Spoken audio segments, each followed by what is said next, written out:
ആയുധം പ്രയോഗിക്കാതെ, ബലം പ്രയോഗിക്കാതെ, നിവൃത്തി ഉണ്ടെങ്കിൽ ബലം പ്രയോഗിക്കാതെ, നിവൃത്തി ഇല്ലെങ്കിൽ മാത്രം ബലം പ്രയോഗിക്കേണ്ട സാഹചര്യം ത്തിൽ ഊന്നി വേണം നമ്മുടെ ഔദ്യോഗിക പ്രവർത്തനങ്ങൾ. അപ്പോൾ അതുകൊണ്ട് ഭീഷണി എന്ന് പറയുന്നത് ഞങ്ങളെ സംബന്ധിച്ചുള്ളൊരു സാധാരണ സംഭവമാണ്. പോലീസ് ഉദ്യോഗസ്ഥരെ, അത് മിക്കവാറും ഏത് പോലീസ് ഉദ്യോഗസ്ഥരോട് ചോദിച്ചാലും അവർക്കൊക്കെ ഏതെങ്കിലും തരത്തിലുള്ള ഭീഷണികൾ ഇങ്ങനെ വന്നിട്ടുണ്ടാകും. അപ്പം ഞാൻ അതിനകത്ത് ഏറ്റവും യുണീക്കായിട്ടുള്ളൊരു ഭീഷണി ഞാൻ നേരിട്ടതാണ് ഇപ്പോൾ പറഞ്ഞത്. കൊല്ലും, തട്ടിക്കളയും, കൈവെട്ടും, കാലുവെട്ടും എന്നൊക്കെ പറയുന്നത് സാധാരണ എല്ലാവരും കേൾക്കാറുള്ള സാധനമാണ്. അതിനകത്ത് നമ്മൾ പലപ്പോഴും നമ്മൾ ഇംഗ്ലീഷിൽ പറഞ്ഞ it's A battle of wits. നമ്മൾ ഭീഷണിപ്പെടുത്തുന്നവൻ്റെ അടുത്ത് നമ്മൾ പറയണം, നിന്റെ ഭീഷണി എൻ്റെ അടുത്ത് ചിലവാവില്ല. ഞാൻ നിനക്ക് വേണ്ടിയും സമൂഹത്തിലുള്ള ഇതര വ്യക്തികൾക്ക് വേണ്ടിയും നിയമം നടപ്പാക്കാൻ നിയോഗിക്കപ്പെട്ട നിയമത്തിൻ്റെ ഒരു ഉപാധി മാത്രമാണ്. ഞാൻ ഈ പറയുന്ന കാര്യം നിങ്ങൾ അനുസരിക്കുമ്പോൾ സമൂഹത്തിലെ, പരിഷ്കൃത സമൂഹത്തിലെ സർക്കാരിൻ്റെയും 95% വരുന്ന നിയമാനുസൃതമായി ജീവിക്കാൻ ആഗ്രഹിക്കുന്ന ജനങ്ങളുടെയും വിജയമാണ് അവിടെ നടക്കുന്നത്.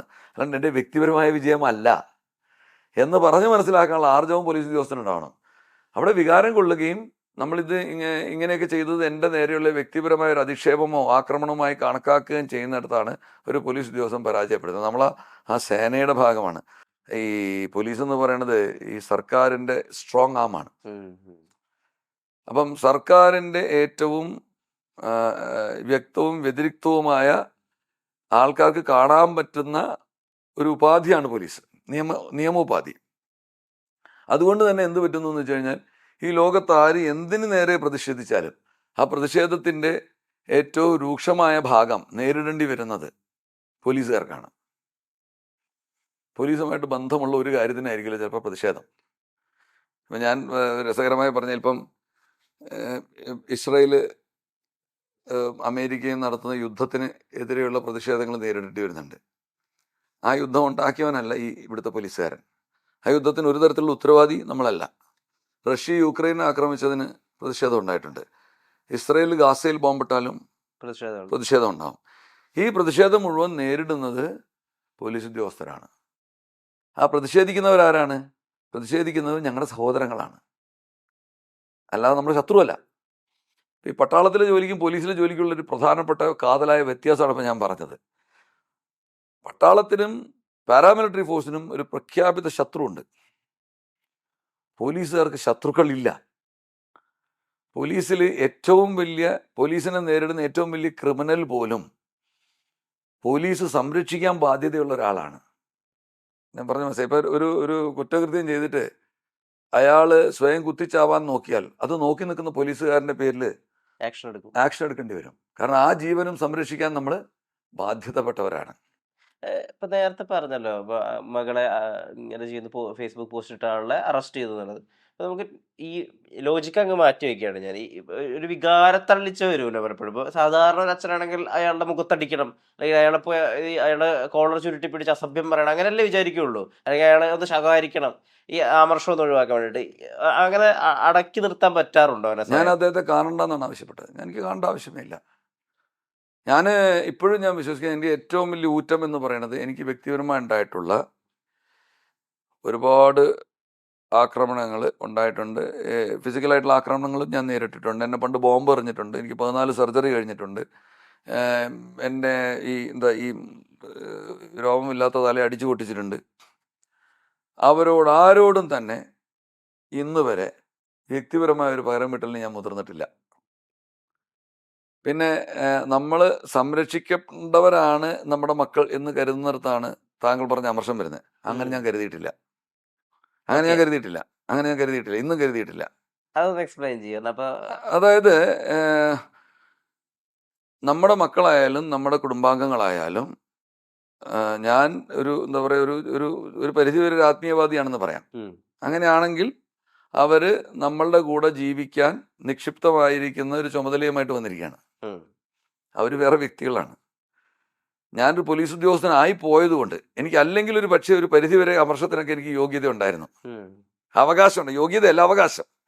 പോലീസ് ഉദ്യോഗസ്ഥനായി പോയതുകൊണ്ട് വരുന്ന ഏറ്റവും വലിയ പരിമിതി എന്താണെന്ന് വെച്ചാൽ, ഇവർക്കെല്ലാവർക്കും, സമൂഹത്തിലുള്ള എല്ലാവർക്കും കിട്ടേണ്ട നീതി നിർവഹണമേ പാടുള്ളൂ എന്നുള്ള നിർബന്ധം ഞാൻ പാലിച്ചേ പറ്റൂ. അപ്പം ഞാനിപ്പം നേരത്തെ പറഞ്ഞല്ലേ, ഇപ്പം എൻ്റെ മകളെ ബലാത്സംഗം ചെയ്യാൻ ആഹ്വാനം ചെയ്ത ഒരു വ്യക്തി, അദ്ദേഹത്തിൻ്റെ നേരെയാണ് ഈ നടപടി വന്നത്. ആ നടപടി വന്ന് അദ്ദേഹത്തിനെ അറസ്റ്റ് ചെയ്ത് കൊണ്ടുപോയെന്ന് പോലീസ് ഉദ്യോഗസ്ഥർ എന്നെ വിളിച്ച് പറഞ്ഞു, അദ്ദേഹത്തിനെ സാറിന് മുമ്പിൽ കൊണ്ടുവരട്ടെ എന്ന് ചോദിച്ചു. ഞാൻ പറഞ്ഞു കൊണ്ടുവരണ്ട എന്ന് പറഞ്ഞു. എന്തുകൊണ്ടാണ് ഞാനത് പറഞ്ഞതെന്ന് വെച്ച് കഴിഞ്ഞാൽ, ഈ ലോകത്ത് അങ്ങനെ ഒരു ആഹ്വാനം കേട്ട് നിൽക്കുന്ന, ഇപ്പം വിഷ്ണുവിനാണ് ഈ അനുഭവം ഉണ്ടായാൽ വിഷ്ണുവിൻ്റെ മുമ്പിൽ ആരും ആ പ്രതിയെ കൊണ്ടുവരാൻ പോകുന്നില്ല.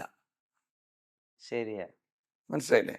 അപ്പോൾ ഈ സമൂഹത്തിലുള്ള മറ്റിത്രയും പേർക്ക് കിട്ടാത്ത ആനുകൂല്യം ഞാനങ്ങനെ അവകാശപ്പെടുമ്പോൾ ഞാൻ പോലീസ് ഉദ്യോഗസ്ഥനല്ലാതായി മാറുകയാണ് അവിടെ.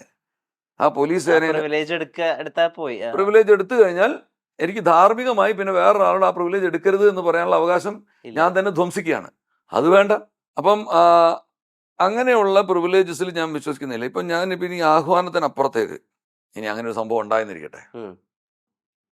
ഞാൻ എൻ്റെ മോളോടും മുമ്പേ പറഞ്ഞിട്ടുണ്ട്, മോളോടും ഭാര്യയോടും എന്നെ ആശ്രയിക്കുന്ന എന്നോട് സ്നേഹമായിട്ട് നിൽക്കുന്ന എല്ലാ സ്ത്രീകളോടും ഞാൻ പറഞ്ഞിട്ടുള്ളൊരു കാര്യമുണ്ട്.